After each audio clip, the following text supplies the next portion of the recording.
Welcome to my space and thoughts on all things health. We are on part 2 of the series. We are here still with Lucy Nguma, diet and lifestyle consultant, and we are carrying on from last week's episode. And we are going to be learning more about how to boost our immunity, especially today through foods that can help us fight off any disease or sickness. Doesn't have to be COVID, but just we are focusing more on things that will boost your immunity during this period of the pandemic. And please remember, any information you get here, you should have consulted with your doctor first before you try these things, so that usiende kujiumiza. Okay. Karibu sana. Thank you. Glad to have you back. What do you have for us for today? Today we are talking about diet and lifestyle. Okay. Before you think of doing those remedies we talked about last week, remember those remedies are for prevention. So one of the most important things for preventing disease is to realize that disease does not just come by. You either have violated the laws of health, the 8 laws of health, we will talk about them sometimes, or you are living in an environment that is not conducive for health. So these things must be dealt with before, or so that we can now move together in doing that which is going to help our bodies to be able to work for us or fight for us. So we talked about inflammation last week, and we said that inflammation is the body's recognizing that there is an infection or an injury and beginning to do something about it. So it is a positive thing when we sending soldiers to fight. Okay. So one of the things that is very important for us to do is to know what foods to eat. The foods that are anti-inflammatory. And these foods are the simple foods that we normally eat. Maybe one wonders why those people who eat a lot of ugali and sukuma wiki, they don't seem to get these problems. And I think it is because of the many green vegetables that they eat. I realize that many the managu, the saga, the kundes, and all those things. Green leafy vegetables. Those are very good for fighting inflammation. That is when we have chronic inflammation, because that's what leads to disease. So also the cabbage family, that is cauliflower, that is broccoli. Somebody said broccoli is the king of the vegetables. And also the onion, those are very good for fighting inflammation. The other ones are like the berries, small, simple little berries. Strawberries, mulberries, whatever berries, all those. Blueberries, they are not very common, but I see them these days. They are very good also, because they are very high in antioxidant and very good for inflammation. The others are like omega-3 foods that provide omega-3, like flax seeds and chia seeds and almonds, and all those. They are very good also for these times, these difficult times that we are going through. Those seeds boost my immunity. They boost your immunity. So I add them to my salads? Or add them to your salads. Make a smoothie with your fruits. I love smoothies. Yes, those are very, very good. The other one that some people say is expensive is the use of olive oil. Yes, the famous olive oil. So if you can't use it with your foods, then use it with your salads, which are recommended. That when we do our salads, let's add a little bit of olive oil, extra virgin olive oil. Let us add like a little bit of Himalayan rock salt. It's very high in minerals, so it's very good for cooking and also even for adding in your raw vegetables. The other foods would be like tomatoes. They are very good also for fighting inflammation. I just eat raw tomatoes.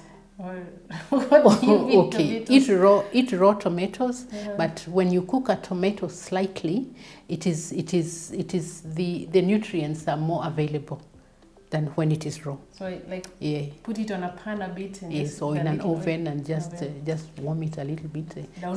Down it. Okay. Yes. So we've talked about berries, we've talked about, and then avocados. That is my love language. Yes. Avocados are also very, very good for fighting inflammation, because I will keep saying inflammation. Some people say avocados make you fat. Is that true? No, they don't have bad fat.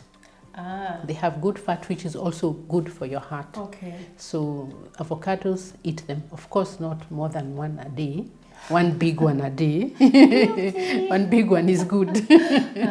So one is good, and eat them. Okay.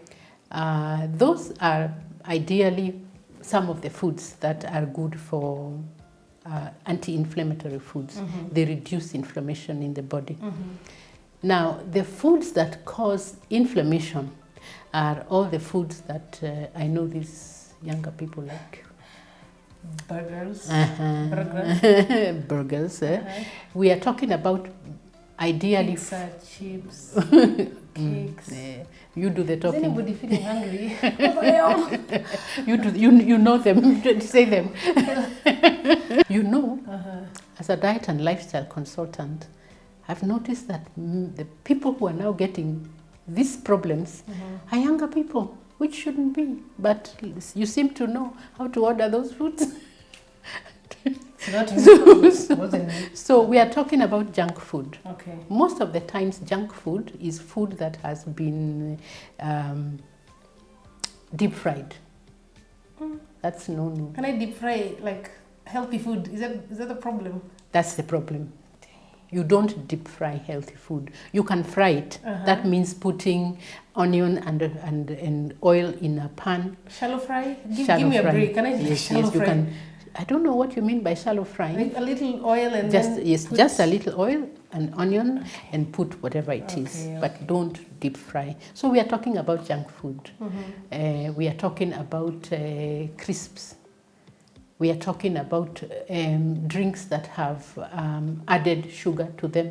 That is maybe all sodas and a lot of the juices which are come from a packet or a bottle. I feel like I'm being attacked. I think we should stop here. Well, it is an attack, but for us Christians, the Word of God tells us that whatever we eat or drink should be all done to the glory of God. So somebody said that when you look at what you're going to eat, ask yourself, is this going to help me to be a better Christian, or it is going to injure my body? Okay. That is how you determine what you're going to eat. So many of us know, but temperance is the problem. I struggle, temperance. Yes.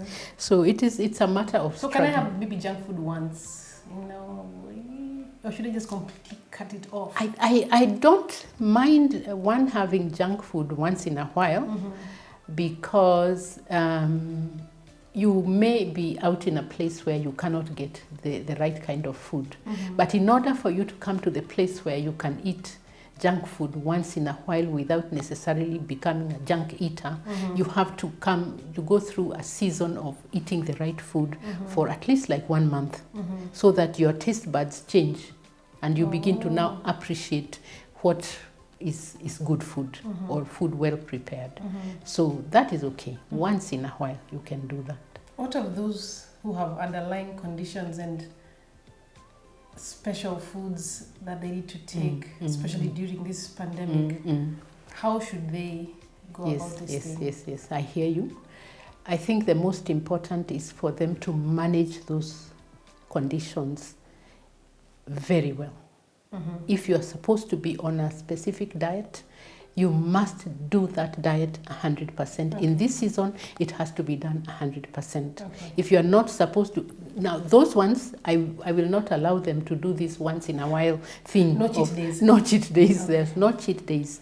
When you have an underlying condition and the sort of place we are finding ourselves now, it is important that you stick to the rules and pray that God gives you the staying power to do the correct thing. Because the body just wants the deep fried foods. Exactly. The body used to deep frying foods, it will prefer to eat the deep fried foods. Yeah. So it's important so that we avoid drinks that have been added to sugar.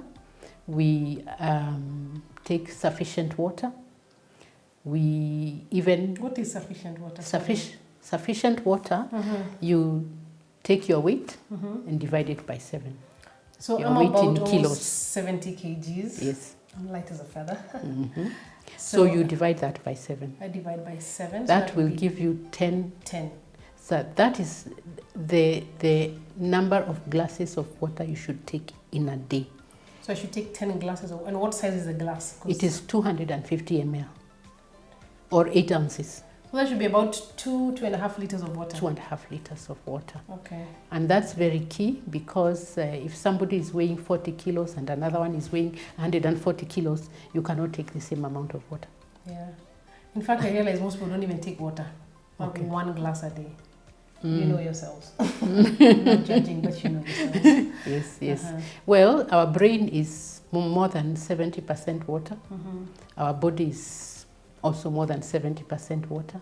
So if you don't put in that water, then the body will usually remove it from anywhere and everywhere, from your organs, from your hair, from your skin, from your nails, just to keep you alive. Oh, is it? Wow. So you end up feeling very dehydrated. Exactly. And maybe your hair is not prospering, your skin, yes, and nails are not growing. Yes. Okay. Water. I didn't know that. In fact, I realized the other day, even the world is about 70% water. Yeah. Yes. So water is very, very... Water is very crucial, very key. Okay. Yes. So you said these sugars, why should I stop taking a lot of sugary stuff, sweeties and chocolates and these different confectionaries? Yes. Ideally, when you use refined sugar, which is what they would add to most of those fast foods or drinks, it's because it lowers your immunity. Let's say you take a bottle of soda, you actually lower your immunity for 1/3 of that day. 1 bottle. 1/3 of the day. Really? Yes, you compromise your immunity. Being what? 1 liter? Half a One liter? 300 ml, I think that's Really? what it is, yes. Just 300 ml and Yes. my immunity is lowered? For 1/3 of that day. 1/3 of that day, Really? you have lowered your immunity so that you So are I'm more compromised. susceptible to... You are more susceptible to disease and infections. Okay. So it's very key because sugar robs your body of vitamin B or the ability to make vitamin B. Yeah. And that is one of the vitamins that helps you to increase or to build your immunity. Yes. It also compromises your body's ability to synthesize vitamin C. Okay. So now those So are even if I'm taking a soda and I'm taking vitamin... Actually, I'm taking vitamin C with a soda. with a soda. I'm like, let me just take this vitamin quickly before I go. No. Where's my soda? No. So I shouldn't. No, you shouldn't. So let's just say it cancels out the work of the vitamin C. Yes. Okay. Yes. And of course, when we also take refined starches or refined carbohydrates, that is white flour or white rice, shifted ugali flour, you know, those. Really? I Yes. think we'll have to do a video on all these foods and the impact on us. Yes. Okay. So it's really critical, especially at this time, that we choose what we are going to eat, that it may nourish our bodies. Not just to eat that we kill the hunger or satisfy the hunger, but to eat that we may boost our immunity. Because that's who fights for you. Okay. Yes. Wow. Yes. Well, it seems maybe this video is for me.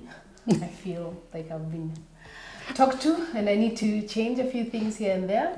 But I think just for the sake of boosting my immunity, it won't hurt if I cut off many, not a few things, many things, the sugars, the cakes. I don't know. It's not an easy thing, but it's doable, isn't it? Yes, it is. So should I completely cut them off? Yes. Or should I gradually stop? You know, sometimes they say there's a way they should be done. Oh, there are some people I know who can just go cold turkey and that's the end of it. But some people, it takes time. You push yourself to do at least have 1 month. Oh, okay. Because what happens is your taste buds are new every 4 weeks. Oh. So if you can push something, usually you get an accountability partner so that you work together. Then by the time you have done that for 1 month, usually the food that you used to think was tasting good no longer tastes good because your taste buds have changed. Have you heard that? So I just need 1 month? You just need 1 month. With an accountability partner? Yes. Who wants to be my accountability partner? So so I do that 1 month and my taste buds have changed. Your taste buds will have changed. Oh. So that now you appreciate your new diet. Okay. Yes. So it is no longer that you're fighting to keep off the old kind of habits. It's just that your taste buds have changed, so you appreciate the new kind of good foods. Oh, that's a nice one. That in 21 days, rather 28. a month, 28 days, in a month, Yes. I can be able to change everything. Okay. Wow. I forgot processed meats. Processed meats? Yes. Those are also on that list. Really? So I think it's a total overhaul. Okay. Yes, but it's worth it. Okay. Seeing what is happening, I think it's worth it. Yes. Processed meats are bad.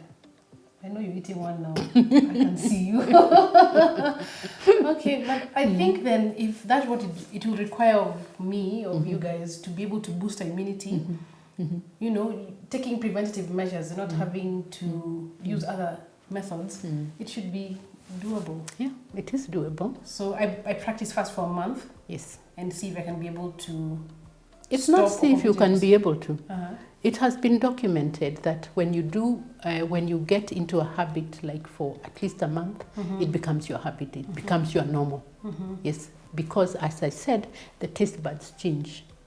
They are new every So month. you're saying I would want to eat some meat, some nyama. Okay. One other thing that you may want to do is to keep clear of places and areas where you will find the food that you used to eat before. What if that's my fridge? How can I keep clear of my fridge? Oh, empty your fridge. Wow. Yes. We have a lot to do it for ourselves and in our houses. Okay, but I think that should be doable because you are what you eat. Exactly. I've had to say that you are what you eat. Yes. So garbage in, Garbage out. garbage out. Yes. Health in, help out. Yes. Yeah, so it would be better for us, especially during this time, Yes. when we can just take those measures, try them out. Mm-hmm. And you know, you guys, you can come back and comment after the month and say you tried stopping processed meats, sugars, sodas, all those things, and comment and say that how you've been feeling. Do you feel different? Do you feel lighter? You feel. Remember the story of Daniel and his friends in the Bible? Yes. Within 10 days, they looked different, they felt different, they were smarter, they were sharper, they looked healthier. There is biblical evidence. There's biblical evidence. Besides scientific evidence. You done heard it.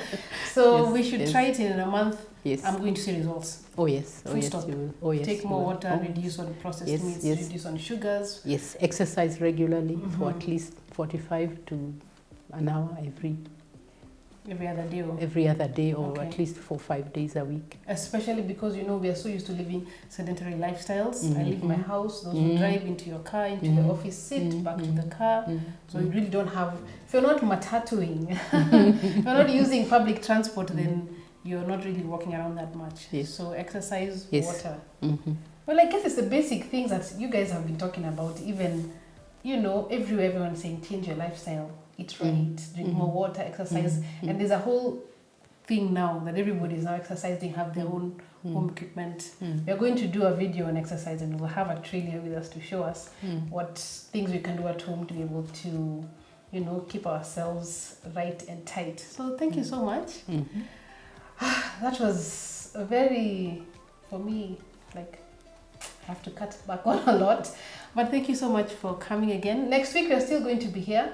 We're going to continue with this series, the third part of the series on how to boost our immunity, especially during this season of the pandemic. And if you have any other tips or hacks you have on foods that are good for you, you can go comment in the comment section below. And if you like this content, you know what to do. Give it a thumbs up.